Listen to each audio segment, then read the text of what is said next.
En Cisjordanie occupée, s'il y a bien quelque chose qui ne manque pas, c'est l'actualité.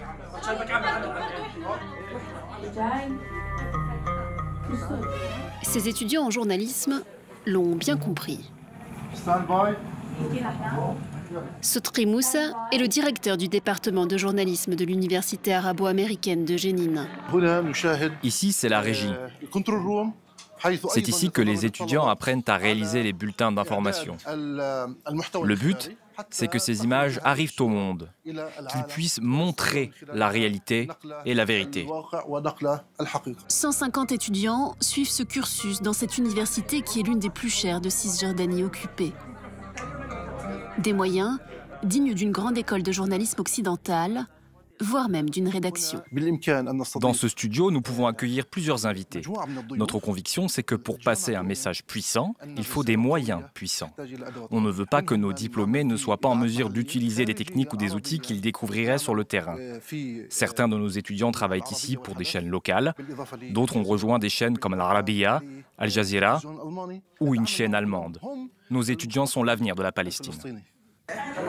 Raconter la vie dans les territoires palestiniens occupés, c'est le quotidien de Mohamed Mansour, photoreporter de 33 ans. Il travaille pour l'agence de presse palestinienne ainsi que pour l'agence France Presse. Allô?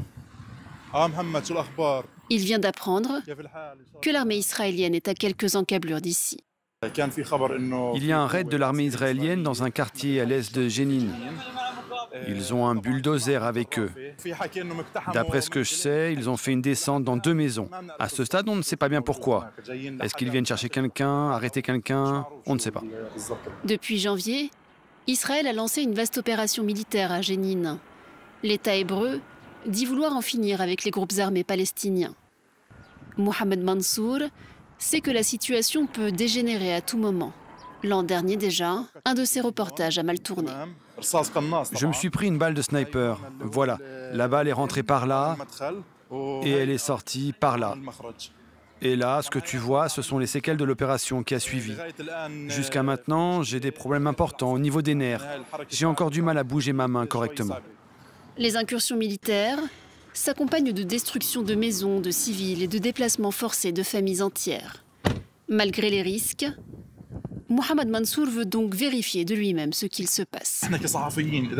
Si les journalistes ont tous peur et qu'on fait tous le choix de ne pas couvrir ces événements, ni les crimes commis par l'armée d'occupation, personne n'en saura rien. Une détermination qui va lui jouer des tours aujourd'hui encore. Et à nous aussi qui le suivons.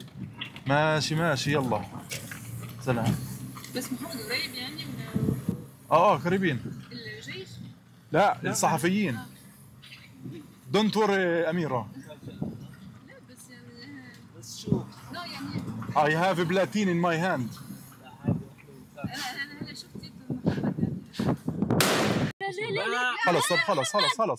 Un tir de l'armée israélienne en plein reportage. Mohamed Mansour rebrousse immédiatement chemin. Le danger, il a fini par s'y habituer.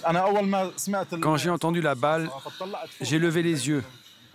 Je me suis dit qu'il devait y avoir un sniper. Mais dès que j'ai vu que les soldats n'avaient pas leurs armes braquées sur nous, ça m'a rassuré.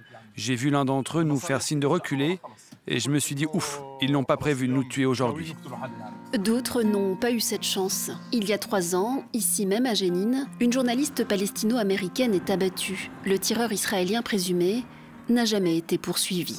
Il a ensuite été tué au combat. La reporter s'appelait Shirin Abou Akleh. Elle travaillait pour Al Jazeera. Shirin et mon père étaient dans le camp de réfugiés de Jenin. Ils travaillaient quand l'armée israélienne a commencé à leur tirer dessus. Shirin a été abattue et mon père a pris une balle dans le dos. Ali Samoudi, journaliste vétéran, a été blessé à de nombreuses reprises. Malgré les risques, il mettait un point d'honneur à documenter les exactions de l'armée israélienne en Cisjordanie occupée. Ici, c'est le bureau de mon père. Il travaillait toujours d'ici. Depuis le 28 avril, Ali Samoudi n'est plus là pour témoigner.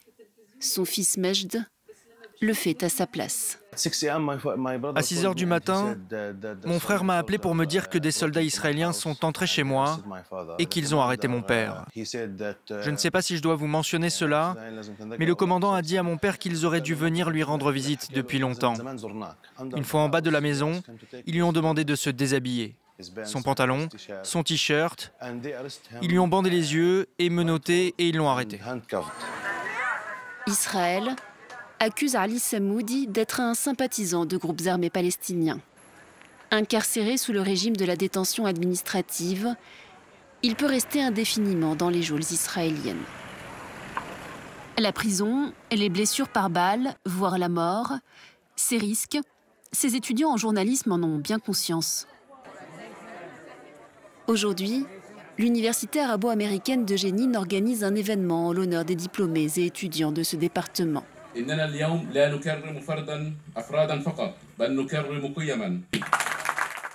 Pour tous ici, le journalisme va bien au-delà d'un simple métier.